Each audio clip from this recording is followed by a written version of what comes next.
Hello again, everyone. Welcome back to the Main Event podcast. We gather here today to discuss The Hatred of All Scottish People by WWE. Yeah. That is Clash of the Castle 2024, as well as Against All Odds from TNA. I'm Jez. That's Dan. How you doing? I'm doing all right. How are you doing? I'm doing pretty damn well, actually. Yeah, the summer has finally arrived. It's been decent weather. It's lovely. I've had some vitamin D from the rays onto my skin, which is nice. Like your pasty skin. I'm getting a bit of a trucker tan because I'm getting it from going to pick up my daughter from school and like just getting the sun on that side of me. Like that arm is look at that. It's weird. Yeah, there's a bit of a difference. Yeah, only a bit of a difference because they're still both pale AF, but you know, pale as hell. Yeah, to keep it family friendly, but I'm working on it, not being a pasty white Seamus. So there you go. Good. In the chat, Tamsin, hello, good evening. Nice belt, Dan. She says it's lovely, isn't it? It is lovely. I'm looking forward to bringing it home in a couple of weeks. There's still wrestling to go. There is still wrestling to go. Yes, that is true. But not to spoil today's episode, but I was in full smug git mode at Clash of the Castle. You are now. Well, yeah, I suppose I perpetually live in smug git mode. Yeah, that's you like are my just default smug git man mode, but it was above and beyond how smug I was, especially because as I watched Clash at the Castle with my wife, who doesn't normally get to see any wrestling, and she probably likes it that way, to be fair, but it was sociable hours for Clash at the Castle, so she watched Clash at the Castle with me, and I threw my predictions out there as I went, and she was like, nah, then they've got to give the belt to Drew McIntyre in Scotland. I'm like, no. F them Scots, I think is basically what WWE are thinking. They've basically gone, nah, screw you Scottish. It's not just the Scottish, it's screw the people from whatever country we have a major event in. If there was a major French superstar, he would have lost it at Backlash France. You know, they kind of backed themselves into a corner when they did Damian Priest and Bad Bunny. It's like, okay, you're both from this country. Well, one of you's going to lose, and it's going to be an embarrassing loss. So there you go. Yeah, just guarantee if it's somebody's home country, they're going to lose spectacularly. That's just WWE booking under Papa H. Well, we'll get into that later. We will get into that later. So yeah, I'll hit pause on the smug for just a moment. No, you won't. And you're in perpetual smugness. Okay. Well, do you know what I am always perpetually smug about, Dan? What? What's that?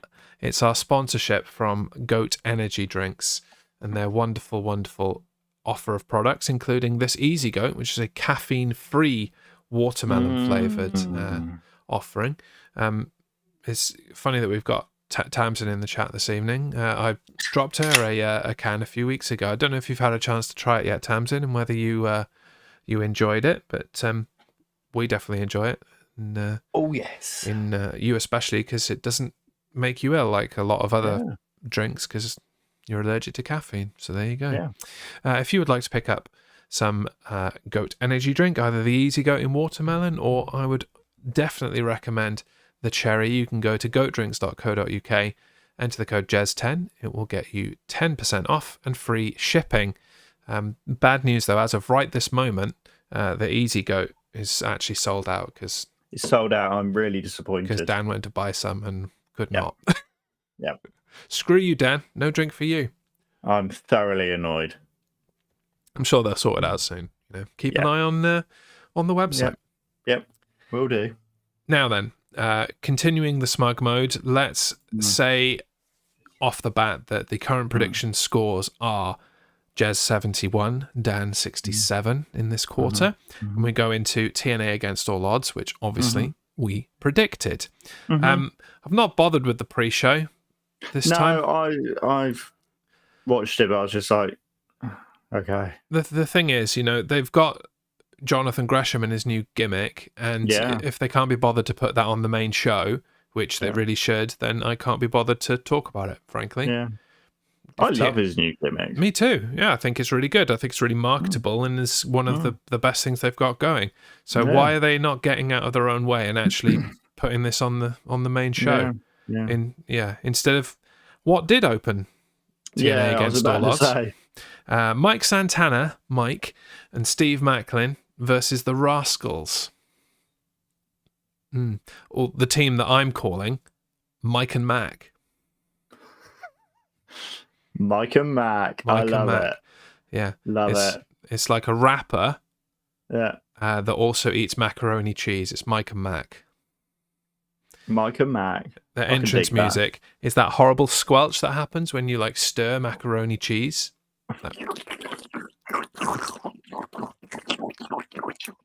It's just that. That is their entrance music. And everyone's like, God, when they come to the ring. Love that when they hear this. Yes, yeah. If they're listening to it.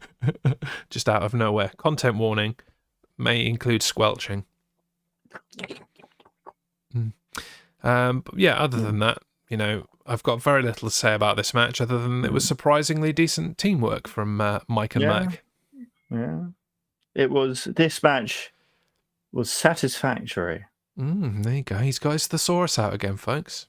That's it. In case Wimprest pops in to call you out, and rightly so. To be fair, can't really blame him.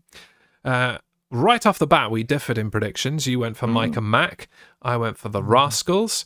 Mike and Mac were victorious. Yeah. Weird booking, but sure. You will start as the one.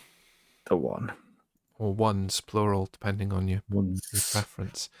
Oh, another match that probably could have been the Jonathan Gresham match. Yeah. Rich Swann versus PCO. And I don't mean that as a slight to PCO. It's just, what's going on? He's not being used properly. No. First off, we need him to have a world championship. We need him to at least be contesting for the world championship and chasing it, yes. Yeah. But absolutely wasted being seen as a love interest or chasing Steph DeLander. Yeah. What is the point in that? And this stable, the First Class, it would be better if it had more members. It's not really up to much as just two people. No. It's not really a stable then, is it? It isn't, no. And there are a few people that could probably benefit from being in that group, to be honest with you. Yeah. I've forgotten their names now, but they feuded with the Rascals a few months ago. Don't know.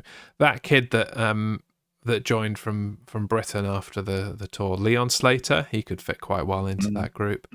That would be quite nice. There's plenty of candidates, and wasted otherwise. Slightly inevitable as well. We both went for PCO for the victory in this one, so I will pick up a point and become the ones, and you will move to 2. Thank you. Finally, a match worth it. TNA World Tag Team Championship. The System versus the Nemeths. Yeah, what are their names? Ryan and Nick. There you go. Nick and Ryan. Dolph and his brother. Yeah. Dolph and Dolph's brother. That's a much better name. Yeah. Dolph and Ziggler. Zig and the Zag. What did you think of this match? It was a decent match. I enjoyed it. Well, there you go. Didn't need to get the thesaurus out for this one. No. Nick's brother, he's not bad. He's not bad. Obviously, we saw him for a couple of years in AEW. It's the Hollywood hunk, Ryan Nemeth. Yeah. I don't really understand this booking, if I'm honest. I feel like they needed to pick up the win here. I get that they want the system to have all the gold and that they're being dominant, but also I don't care. It's not something that I particularly need to see happening in TNA right now. And I don't like the idea of Dirty Dango helping them out unless he's actually going to join that group. Like, he's a pretty good fit to join the group, but he was not about when they all caught a beat down at the end of the show, so he's obviously not in the group. And the other reason that it irks me that the Nemeths didn't win is, what has Nick Nemeth done since joining TNA? You've broken him. Pass. He's stuck. Yeah, that was definitely over the 3 seconds that you would have been allowed in 15 to 1 to answer a question. You'd have been X'd out of that. Yeah, he hasn't done anything significant since joining TNA, and if you add in his lackluster IWGP Global Championship run in New Japan, you know, he won the belt, he sat on it for a while, and then he lost the belt. Like, that did absolutely nothing for him or that championship. Yeah. So, yeah, he's got to win something soon. Otherwise, he's just going to completely tank. Absolutely and completely tank. And this tag titles would have been a good way to do it. Even if they'd have lost it again in a month or next month or whatever. But, yeah, that's a lost opportunity in this match to give a little championship to Nick Nemeth, his first championship in TNA after having been there for 6 months. He's a former multi-time world champion, for God's sakes. If you can't win any belts at any point, even a tag team championship, then why is he even bothering? He should retire. Yeah, just go, screw you, I'm out. Yeah. So no points picked up from us. We both went for the Nemeths. I'll stay on 1, you stay on 2. Yeah. Next, Frankie Kazarian versus Joe Hendry. No, it's Joe Hendry versus the dad from Spy Kids. I did like that, and I hadn't seen Spy Kids since Spy Kids came out, so I had to go and Google what he looked like. I'm like, yep, he does look like Antonio Banderas in Spy Kids. He does look like him. He absolutely does. Yeah. It's funny. Now, again, to try and keep this family friendly, I will abbreviate it. Joe Hendry is over AF. Yes. Now, you either know what that means or you don't, and if you don't, then good for you. Not only is Joe Hendry over in TNA, but he's over all around the world, including on NXT this week. Yep. His appearance on NXT on YouTube is like the second most viewed WWE clip of the year. Which, considering the year that we've had and all of the clippable moments, impressive. It is pretty damn impressive. Yeah. They need to get this guy the world championship quick sharp, to be honest with you. And I know we're hashtag PCO for world champ, but in terms of TNA and its future and benefiting from this partnership with NXT and WWE, they need to put somebody marketable as their world champion. And with all the respect in the world to Moose, he ain't that guy. No. They are it doing needs to be Joe Hendry. A decent job of making him look like $1 million. We'll get to it in the match later, but the throne and that image of him sat on the throne with the system around him was gold. But he's not out there in popular culture as much as Joe Hendry is. So get the belt on that guy. Quick sharp is what I will say. And then the other question is Frankie Kazarian ever going to be TNA World Champion? No. I mean, I would say probably, because they'll throw him a bone at some point before he retires. But the issue that he has is there are plenty of people in TNA who probably make more sense and deserve to be in that spot more than him. It was bizarre, and we differed on our predictions.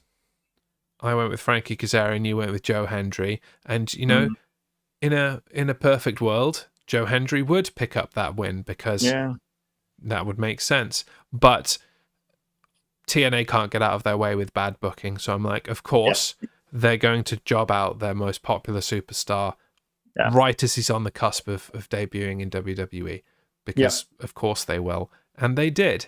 So I pick up a point there. Takes me to 2. A thank you. And you can stay there. The funniest bit of this whole match was the crowd chanting "bite him" at Ace Steel afterwards, which is hilarious. But you've got to be in the know to know why that's funny, and that Ace Steel was the person who bit Kenny Omega during the backstage altercation after All Out in 2021, 22. I think it was 22. 20-something. I think it happened the same year Clash at the Castle first did. Yeah, it was. Yeah, you're right. It was a month later. Yeah. Yeah, that makes sense. Yeah, because All In was 23 and then he debuted, 22. Yeah. Yeah, probably. We're going to go with 22. Say it with confidence and it automatically becomes true in 2022.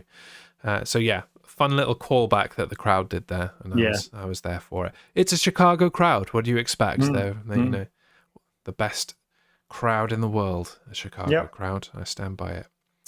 Next match, TNA X Division Championship. Mustafa Ali versus Trent Seven. Your thoughts on this one, sir? It was alright. Uh-oh, he's lost his thesaurus. It's alright. It's alright. Was it good? Wasn't bad. It was just alright. Was it a match that happened, in your opinion? No, I don't think it was a match that happened. But it was just alright. This was definitely like a holding pattern, give Mustafa Ali a win kind of match. They are starting to develop him as a heel a little bit more. You know, he was very popular when he first, left WWE and started on this in Ali We Trust political campaign type thing. But obviously they're sowing the seeds of, he's a politician, so you can't like him because he's slime. And to try and make a Chicago crowd dislike him when he is from Chicago and used to be a Chicago police officer. I mean, I like the boldness of it. Unfortunately, once again, TNA got in their own way with echoey video that we couldn't hear as an audience watching on TV. Yeah. And I don't think that the crowd in the arena could hear either, because they were chanting "what he say," which probably wasn't, an outrage. What did he say? It was literally, what did he say? Because your audio's trash and we couldn't hear it. I think they probably worked it out, because they did try and turn on him a little bit, but even then, what was the other chant they were doing? Like, "we still love you" or something like that. I can't remember. Like, there was something like that. It's like, "we still like you" or something like that, which is, that was quite good. Decent heel work by Ali. TNA getting in their own way once again is basically the sum up of that match for me. Obvious outcome is obvious. We both went for Mustafa Ali. Pick up a point each. Move to 3 apiece. Tree. Next, the ABC versus Josh Alexander and Eric Young. This was another one that I was like, should Josh Alexander and Eric Young beat ABC? No, they shouldn't. No. ABC are an actual tag team, have won the tag team titles multiple times, and Josh and Eric are just a thrown together team. All right, of 2 world champions, I'll give you that, but it doesn't matter what your credentials are. A newly formed team should not be beating an established team of former champions in the first match. It just shouldn't be happening. And all this really is TNA finding creative ways, or not so creative ways, to keep Josh Alexander out of the title picture. Yeah. I just find it lazy. They don't know what to do with him unless he's got a title. No, or he's in the title or chasing it. Yeah. And I don't really think that this match was all that either. It wasn't spectacular. Not going to say it was a match that happened. Like, it wasn't bad, but I really don't understand what the point of this match was at all, to be honest with you. It was there. It was there. It was definitely there. And So I don't know if you can make this make sense. So on the Impact before, the night before, Mm-hmm. The ABC also lost to the Nemeths. Mm-hmm. And then they also lost. Hang on. The ABC lost to the Nemeths. The Nemeths lost. I can't understand any of this. It's very confusing. Yeah, clearly. Yeah. Have I miscounted this? Did the ABC win? No, hang on. Who won? I've lost the plot here. Yeah, I've lost the plot here. Did the ABC win? TNA Against All Odds 2024. I've got them down as not winning. The ABC won. Oh, did they? Okay, well that's what I've got here, so I'm getting confused. Okay, then take back everything I said. It makes sense that they won. They should have won. Yeah. But it's more what's the point in the match? Yeah. Okay. That's more what we're getting at here, guys. That is more what I'm getting at. Ignore everything he's just said, though. Yeah, please do. There we go. All the time. Carry on. Let's move on. Less confusing, this one. Yep. Although very obvious, because we called this on last week's show or the week before. Knockouts Championship Open Challenge for Jordynne Grace's Knockouts Championship. I wonder who it's going to be. Yeah. So as called by us, it was Tatum Paxley. Set up quite nicely at Battleground. I'll give them that. And it was a good match. It was good. Paxley had a good showing. Yeah, she really did. It was a really decent match. And obviously she's new. Very green, but, it didn't really show. Coming over to TNA and having matches with Jordynne Grace is definitely going to help a lot of, women in NXT. Long may that continue. Yeah. So I think that this is good for NXT. I'm not sure what this did for Jordynne Grace, though, if we're being honest. It just showed her power again.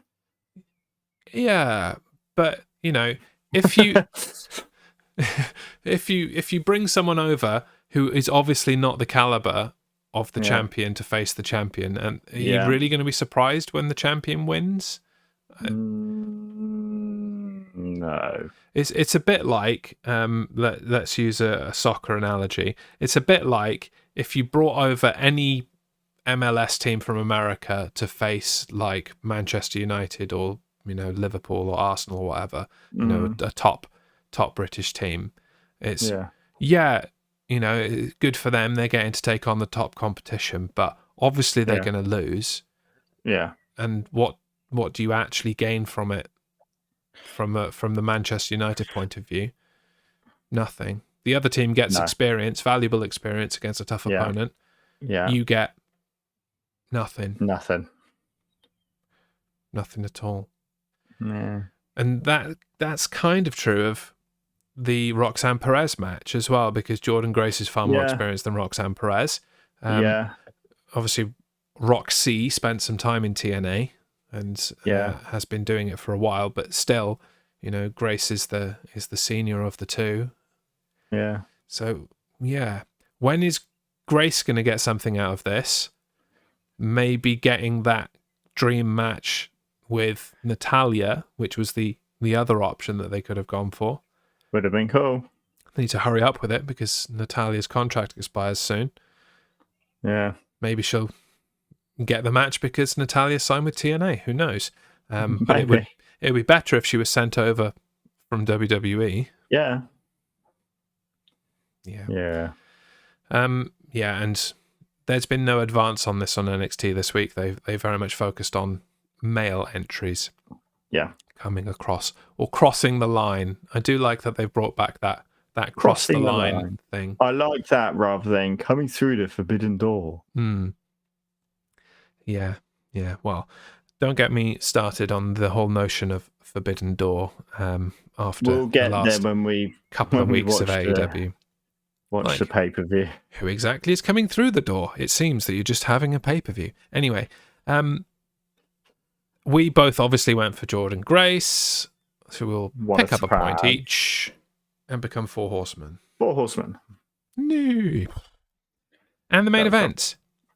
It's a horse, man. Yeah, but it was rubbish impression of a horse. Well, you'd know. Yeah. TNA World Championship Broken Rules match. Moose defending against Matt Hardy. I know you like your hardcore matches, and I know you like, the broken universe, so I will hand the floor to you. How did you feel about this one? This was cool. I liked this one. Yeah. I did like this one. It was a good main event. Jeff Hardy came back. Yeah, and I know TNA. That you feel about Jeff Hardy how I feel about Sonada, so yeah. So you were very happy to see him. I was very happy to see him. We had Rebby as well getting in there. Let me say, Rebby is looking fine. Good. She is looking fine. Let me tell you. I was like, "Is that okay, Rebby? Well, you have been making an effort. Fair play to you." Hello. Yeah, and rumors of the demise of their relationship were definitely overstated. Yeah, it was rumored that they had divorced and that she'd gone and taken the kids with her. That's obviously clearly not true. Good for Matt Hardy. Yeah, good for Matt Hardy. Matt Hardy's punching, man. Oh yeah, well, he's been punching his entire life, hasn't he?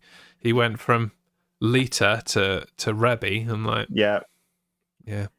How does he do it? It's because he's a very clever man, Yeah, he's very creative, and must be a really nice person, and have a really massive. Anyway, let's carry on. Yeah, he does have a massive bank account. He's got a massive bank account. That's especially what it is. In North Carolina. The other thing that I really liked, 2 things that I really liked actually, were the NFL helmet spots that they did. Won't mean anything to you, but one of those helmets was a Chicago Bears helmet. The other was a New England Patriots helmet. You like the Bears? I do like the Bears, and obviously they were in Chicago. They're the home team. There you go. Yeah, but that dichotomy is also the Super Bowl match from 1985, the Bears and the Patriots. The Bears won to win their only Super Bowl. So. Oh dear. So it's a nice throwback homage to that Bears team. And the other thing I like, and it took Tony Khan getting his wallet out to know that it was a possible thing, but Jeff Hardy back with the classic Hardy Boys music. Yeah. Which was pretty neat. It's awesome. And they made some graphics that looked like the old Hardy Boys music, like entrance video as well. Yeah. The really classic one of like that Hardy Boys pendant swinging on a chain, the one that they had for absolutely ages. Yeah, I really like that in the purple color. So it was very reminiscent of that. Very nice work there. Yeah, I don't know where this is going to go. It seems like they're going to have some kind of big multi-man thing. Yeah. Who gets a shot at Slammiversary? Who knows? There are some rumors out there of somebody else crossing the line to have that match, but that wouldn't really fit into any of their storylines. So we shall see. TNA Impact taping is this weekend coming, and that will set up all of the story leading to Slammiversary, so we'll know more after that. Yeah. Any other thoughts on the main event? No, that's it. We both went for Moose, which brings our final scores on the doors for Against All Odds to just 5 points. Just 5 points. And I've just got a general question for you about this event before we move on to Clash at the Castle. So obviously, with this NXT WWE partnership, there are a lot of new eyes potentially on TNA. Yeah. This was the first pay-per-view premium live event, whatever you want to call it, since the NXT partnership. So there would be a good chunk of people who would say, you know what, I'm going to give this a chance. I've enjoyed seeing Jordan Grace on NXT, and I want to see what TNA has to offer, tuning in for the first time. Yeah. Did TNA capitalize on this new audience that they have garnered themselves with this event? I don't think they did. Not even a little bit. No, not at all. There were several moments that you just thought, what are you doing? Like, what is this booking? Get out of your own way and just do the simple option. It wasn't even like they were swerving people and doing clever things to throw people off the story. No. It was just, is that the right thing to do? Okay, let's do the opposite, with no explanation or common sense whatsoever.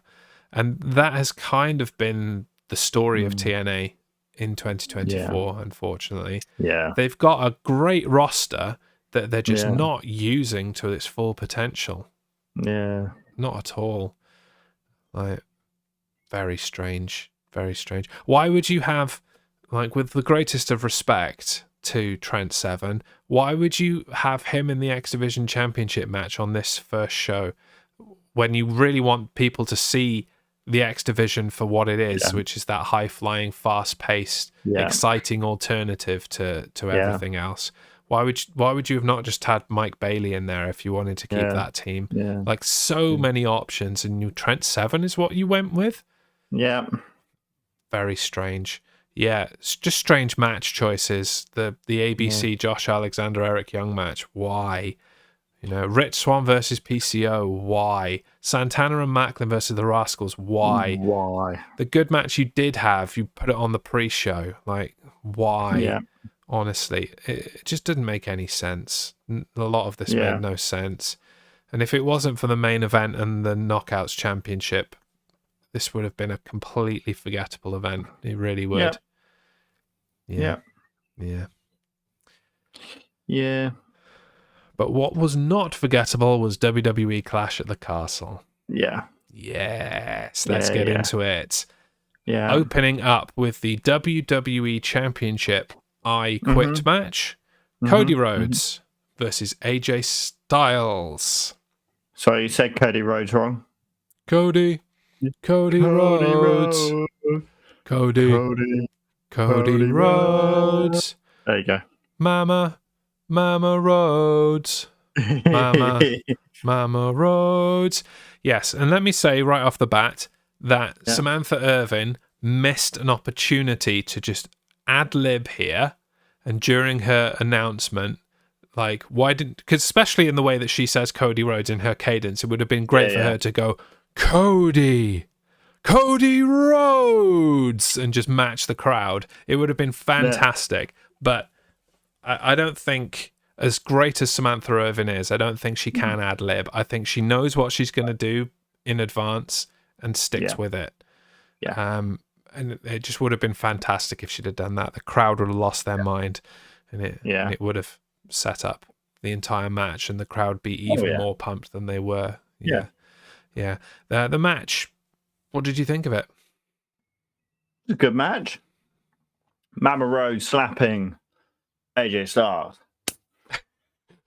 I don't think she held back in any way, really. No, there was no pulling the slap, was there? No, it was like, I'm going to hit you as hard as I possibly can across the head. I'm going to make it seem like I don't like you, and maybe I don't like you. Who knows? We'll never really know the truth. That was pretty awesome. Yeah. There are a few decent spots in this.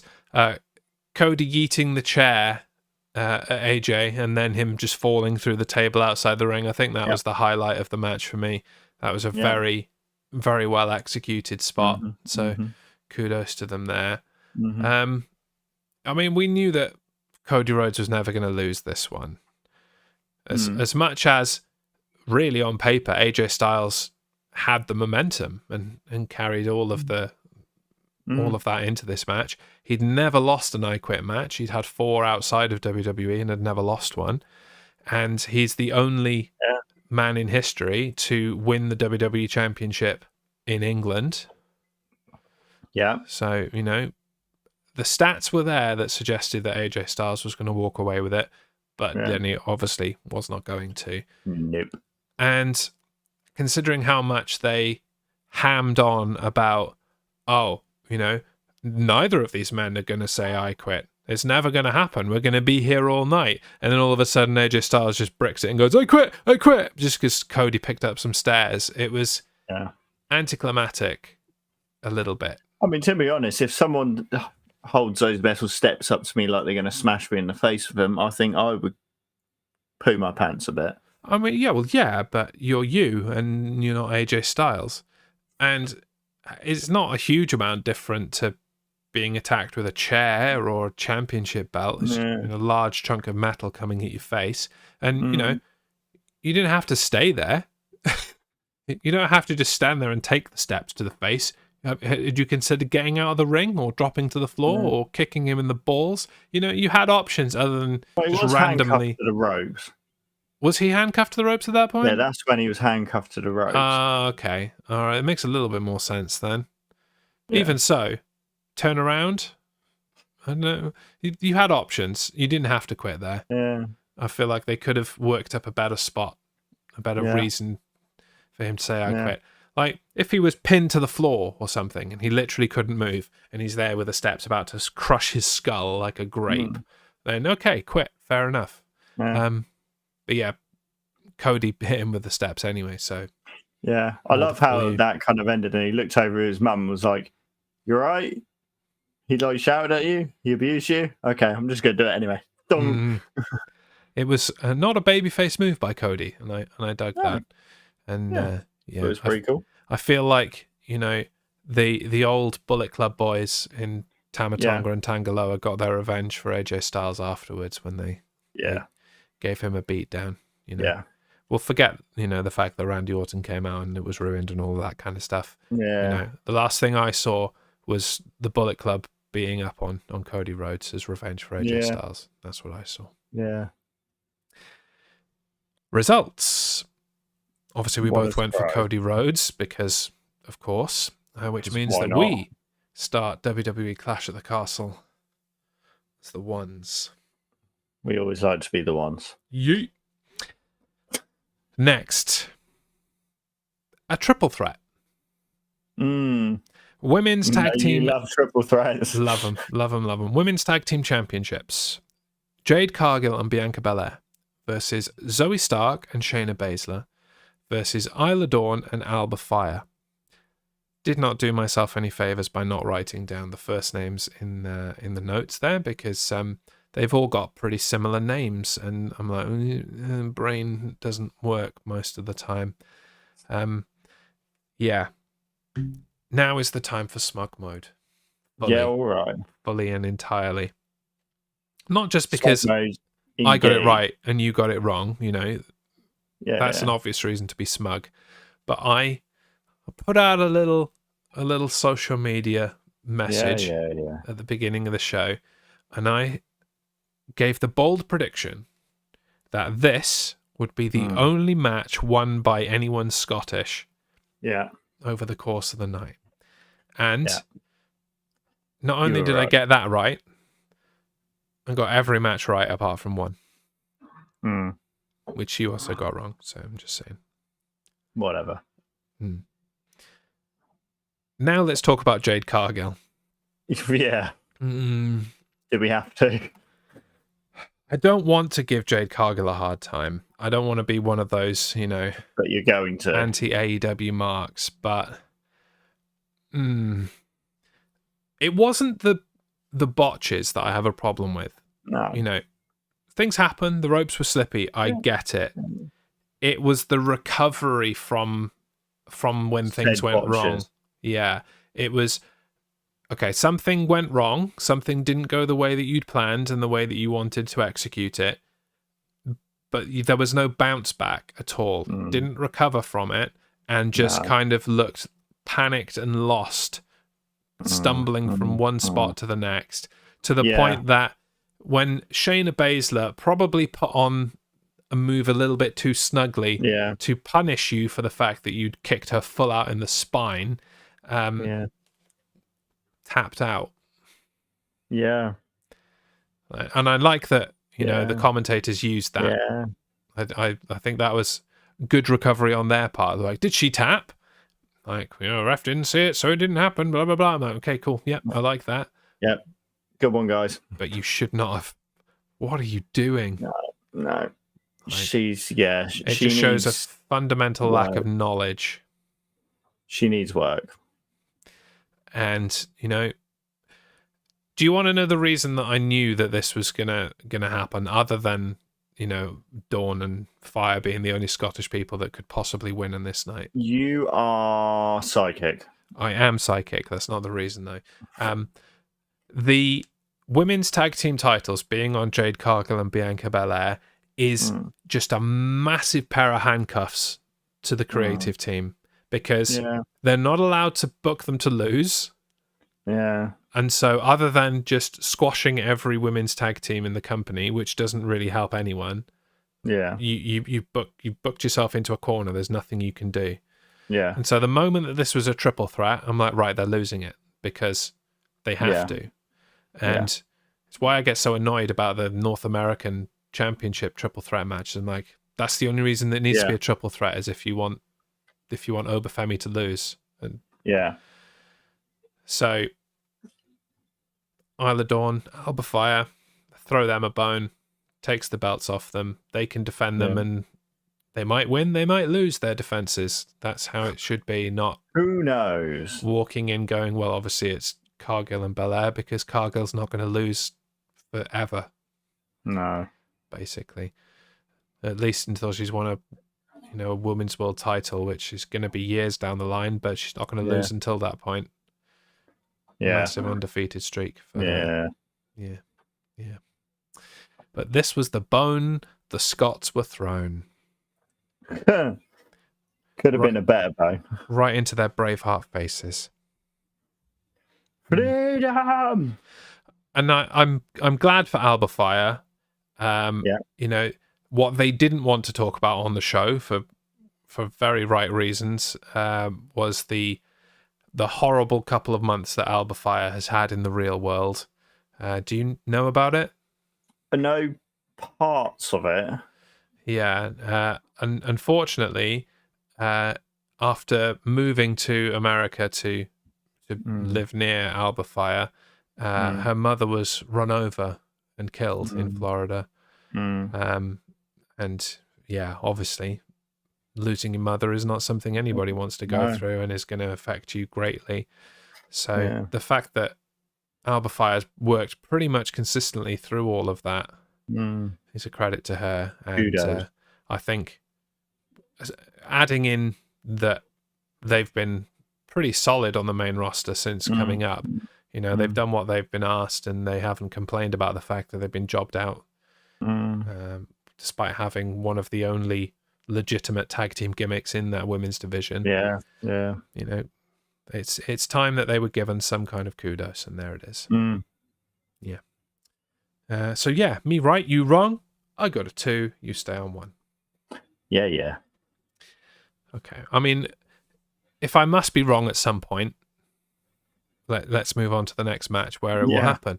Intercontinental Championship: Sami Zayn versus Chad Gable. Thank you. Yeah. What I will say no thank you to is what the hell Maxine was wearing. What part of it? All of it, man. Like, I don't mean the walking boot, okay? Kayfabe, fine. Like, walking boot makes sense. I meant literally everything but the walking boot. She looked like the love child of Boy George and the spider from Charlotte's Web. Like, none of that made sense. She had the weird fluffy hat, and then it's like, right, how can I wear as little as possible, but I'll also cover myself in this cobweb-looking nonsense? It just looked stupid.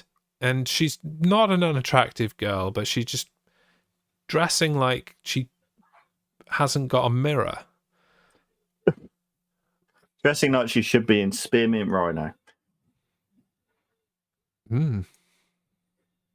They probably wear more appropriate clothing, to be fair. I just don't understand it.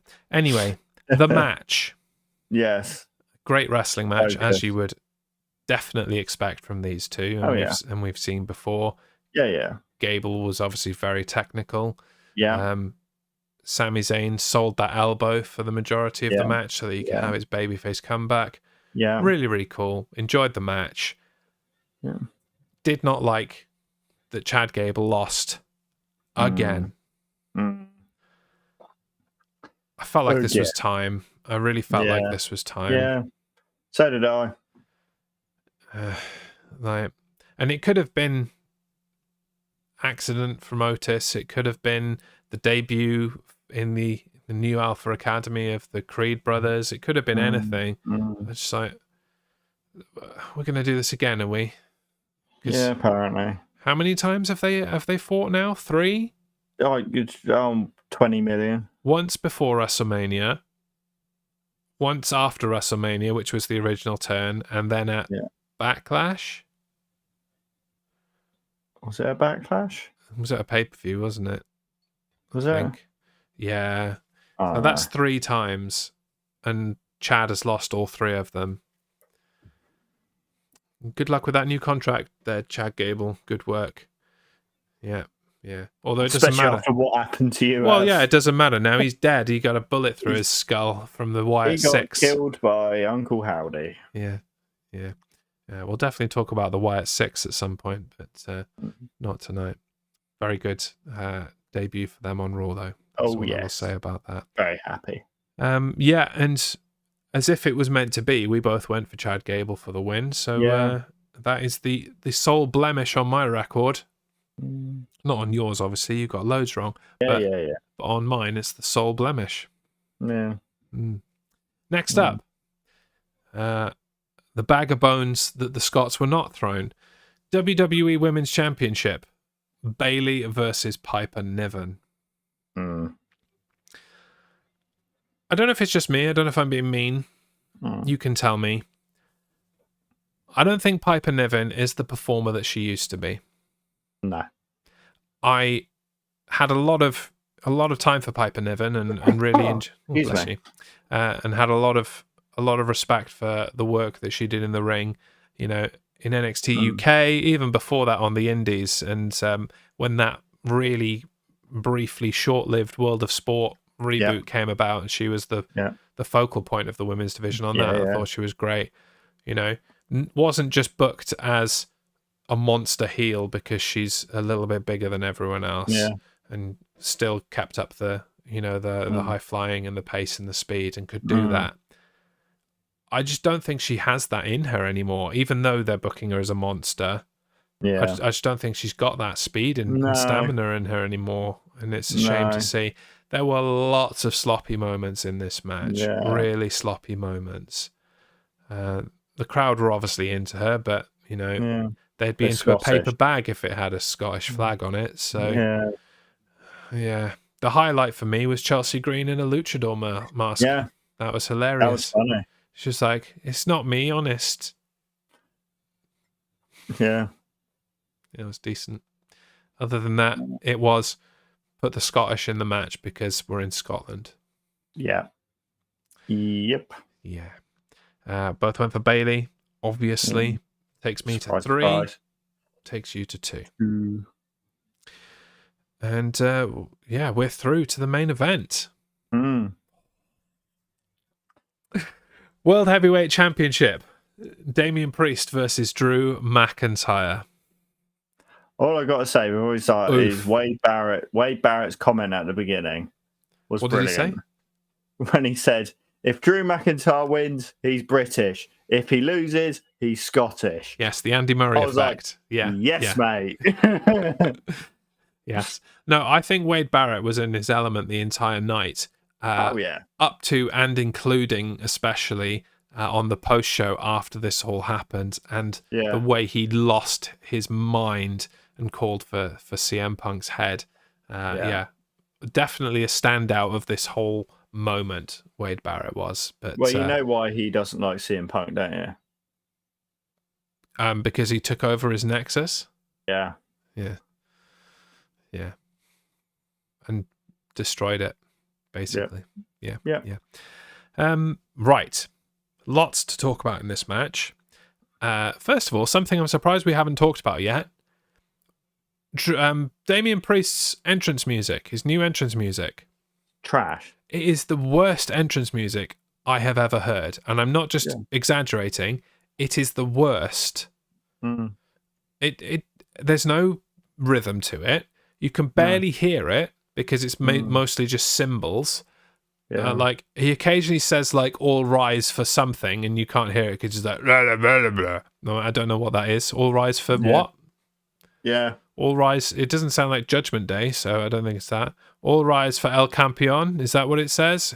I would never know. Maybe. It could literally be anything. It could be all rise for his honorable Judge Judy. I don't fucking know. Like, Judge Judy. I have no idea what it's saying.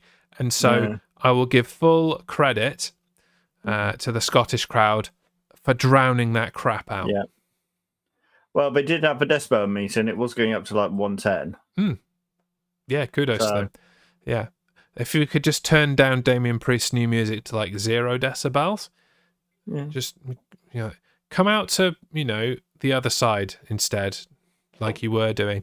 Or give him back that slow version of his old NXT theme. That was good. Down. Wham. It's like the way they slowed it down was fantastic. It matched Finn Balor's theme that he's still using. That's the slowed down version of his old theme. Yeah, that was perfect. Perfect stuff. Yeah. What is this horrible music? Get rid of it. Yeah. The other key thing, obviously, was the horrible botched moment from Damien Priest where he, hung himself in the ropes by his ankle. And I would have been very surprised, and I am very surprised that he has not done himself serious injury with that. Yeah, I was surprised. Yeah. I mean, it didn't look like he'd broken anything from his behavior afterwards. He was limping, sure, but I did think that he'd maybe, hurt a ligament or, badly sprained something, but he was walking absolutely fine on Raw, so good. Yeah. I'm very glad at that, because the last thing that you want out of this is for him to have to relinquish the title because he's going to be out. That would just be rubbish, and it would really have ruined any momentum into whoever is going to face Gunther at SummerSlam after he won King of the Ring. So jammed his ankle and hit his head on the ring apron, which is why not? He did it all. Why not do the double? Yeah. And my major negative from this was too many finisher kickouts. Yeah. There's just no need for it. Yep. Plenty of other moves that they could have done that aren't finishers. Just use those. Don't kick out finishers. It's horrible. Yes. Predictions. You went for Drew McIntyre. Yeah. He's the hometown boy. He's got to win it, right? Yeah. I went for Damian Priest because Triple H is a troll. I will say I like how they did it with CM Punk coming down pretending to be the referee. They had the cameraman in the right angle, and then it only revealed when he just went 1, 2. See, I was sad enough to immediately recognize that was the crown of CM Punk's head. I was like, "The CM Punk, that's him." That's quite sad. That's his greasy comb back. That's quite sad. That is, man. Yeah, I could probably identify 90% of the WWE roster based on the back of their head, though. To be fair. Right. Next week we're gonna do that. Okay. I mean, there are obvious ones like John Cena. He's an obvious one. Yeah. But I reckon I could do that. Right. I'm gonna put together a load of pictures. Don't threaten me with a good time. Because I could do it. A load of pictures, and every one you get wrong, I get a point. You're going to cheat, but I think we could do this. Yeah. How many do you want? 5. 5. Right. Okay. 5 backs of heads. 5 backs of heads, and I have to identify them. Everyone you get wrong, I get a point added to my thing. Okay. Reluctantly. That deal? Reluctantly, let's do it. Can it be from just WWE? It has to be just from WWE. Yeah. Okay. Main roster, not NXT. Just WWE. Guys currently on the WWE main roster. Okay. And guys, not girls. No, for God's sake. All right, guys then. Okay, cool. Right. Any other thoughts on this main event? No. I'm scared now. I've got to put my money where my mouth is, and I don't like doing that. Yeah, you do. It's a rather big You do, boy. So yes, I went for Priest, you went for McIntyre. That means that I will finish as a 4 horseman. You will finish as a giant steaming number 2. And that means that the scores on the doors following Against All Odds and Clash at the Castle is Jez 80, Dan 74. Do you think we're going to break 100? Yes, I do. Yeah. We've already got like 4 or 5 more potentials from New Japan Seoul that happened on Sunday. So that, that takes me to mid-80s, you to almost 80. We've got... Yeah, that was extra. There was 5 matches we predicted. I think there were 5 matches, yeah. Yeah. And spoiler alert, we predicted identically. So any point that I get, you got. Yeah, which was impressive, to be fair, that we did it identically. Quite good. Yeah. There's a few more New Japan Seoul events. We'll predict those. There's Forbidden Door. There's Money in the Bank. There's Heat Wave. Yeah. There's probably a Ring of Honor in there as well. And then obviously SummerSlam. So I think we'll get past 100, unless we're both terrible at this, which is definitely possible. Yeah. I expect one of us will get to 100. On that note, we are not here next week, and depending on how good New Japan Seoul tour is, we'll either do a show for that the week before Forbidden Door, or we'll do that and Forbidden Door the week after. So watch our social media for details of when the next show is.